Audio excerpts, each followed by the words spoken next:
کہ جتنے بھی مسائل ہیں، جتنے بھی عوام ہیں، وہ آپ کے پاس آئیں گے، وہ آپ کو جو کہے، مگر آپ نے وہ کام نہیں کرنا۔ آپ نے وہ کرنا ہے جو آپ کو شریعت حکم کرتی ہے، جو شریعت حکم دیتی ہے۔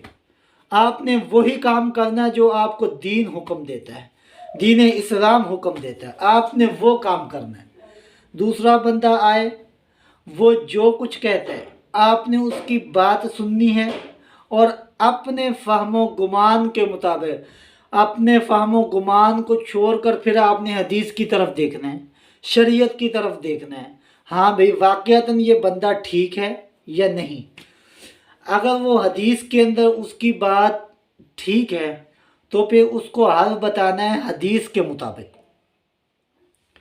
اگر اس کی بات حدیث کے خلاف ہے تو پھر بھی ہم نے جو اپنی طرف سے پانی پر دم کر کے دینا ہے، چینی پہ دم کر کے دینا ہے، وہ شریعت کے مطابق کر کے دینا ہے۔ اگر وہ کوئی ناجائز غلط کام کی طرف ہمیں کہتا ہے کہ یہ کر کے دیں، تو پھر آپ نے بلا جھجک ایک آسان کام کرنا ہے۔ آپ نے اس کے اندر کیا کرنا ہے؟ اعوذ باللہ من الشیطان الرجیم، اس کو وہ کلمات جس سے وہ اللہ کی پناہ میں آ جائے۔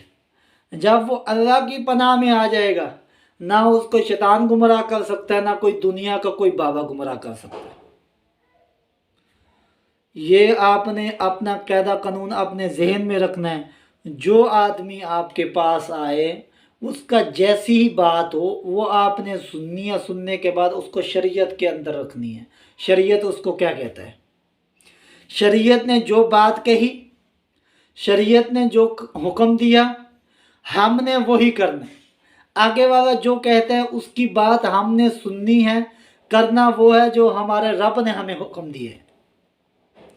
اگر کوئی جائز کام بتاتا ہے، بھئی یہ جائز کام ہے، میں شادی کرنا چاہتا ہوں، اس کے لیے آپ نے دیکھنا ہے کہ قرآن کی کون سی آیات ہے جس کے اندر شادی کا ذکر ہے، ہم سفر کا ذکر ہے، وہ آیات آپ نے اس کو بتا دینی ہے۔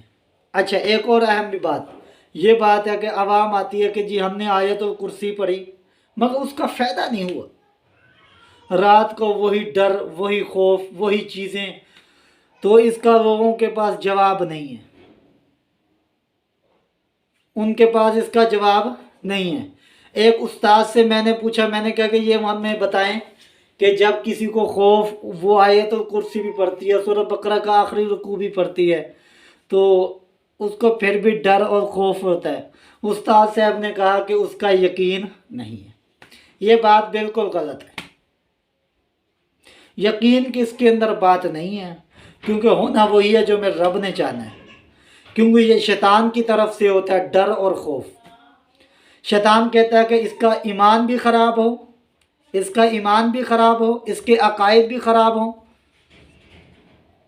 اور اس کا جو دین کے ساتھ اس کا آیت الکرسی کے اوپر یقین ہے وہ بھی ختم ہو جائے۔ نیند بھی خراب کرتا ہے، دین کا ایمان بھی خراب کرتا ہے۔ اس وجہ سے جو آیت آپ نے ایک مرتبہ کسی کو بتا دی، ہم تو شفا نہیں دینے والے، ہم شفا کسی کو دے بھی نہیں سکتے۔ وَإِذَا مَرِضْتُ وَهُوَ يَشْفِي، اللہ پاک ہی شفا دینے والا ہے، بیمار کرنے والا بھی وہی ہے، شفا دینے والا بھی وہی ہے۔ ہم کسی کو شفا نہیں دے سکتے۔ اگر کوئی کہتا ہے کہ میں شفا دینے والا ہوں تو آپ اس کے پاس جا سکتے ہیں۔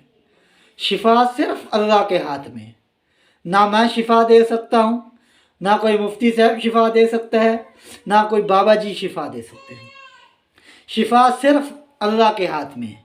جو آیات آپ کو سمجھ میں آئی وہ آپ نے اس کو آیت الکرسی بتا دی، اگر وہ کرنے کے بعد پھر بھی خوف زدہ ہے، ڈر لگتا ہے، تو پھر بھی آپ نے کہنا ہے کہ یہی عمل ہے اور یہی کرنا ہے۔ وہ جب اس کو دوسرے دن کرے گا، تیسرے دن کرے گا، شیطان کہتا ہے کہ ادھر میرا وس نہیں چلتا، وہ ادھر سے چھوڑ کے چلا جائے گا۔ یہ شیطان کی طرف سے ہوتا ہے۔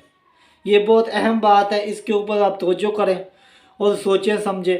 جو آدمی جو وظیفہ کرتا ہے، بے شک وہ فاتحہ پڑھتا ہے، آیت الکرسی پڑھتا ہے، اپنے اوپر دم کرتا ہے، تو اس نے ٹھیک کیا، وہ اللہ کی پناہ میں ہے، اللہ کے حصار میں ہے، تو اس کو کوئی دنیا کے مخلوق کچھ نہیں کہہ سکتی۔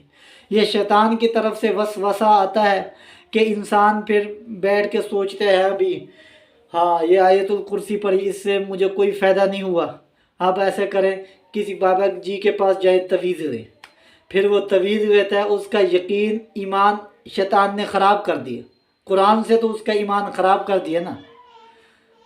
اس وجہ سے آپ سب دوستوں سے یہی گزارش ہے، یقین کے ساتھ ایمان کے ساتھ آپ نے جو آیت الکرسی پڑھنی ہے وہ پڑھنے کے بعد اپنے اوپر دم کرنا ہے۔ اگر پھر بھی آپ کو ڈر لگتا ہے، پھر اس کے علاوہ آپ نے کوئی وظیفہ چینج نہیں کرنا، یہی وظیفہ ہے اور یہی آپ نے کرنا ہے۔ اللہ پاک اسی کے اندر آپ کو شفا دے گا۔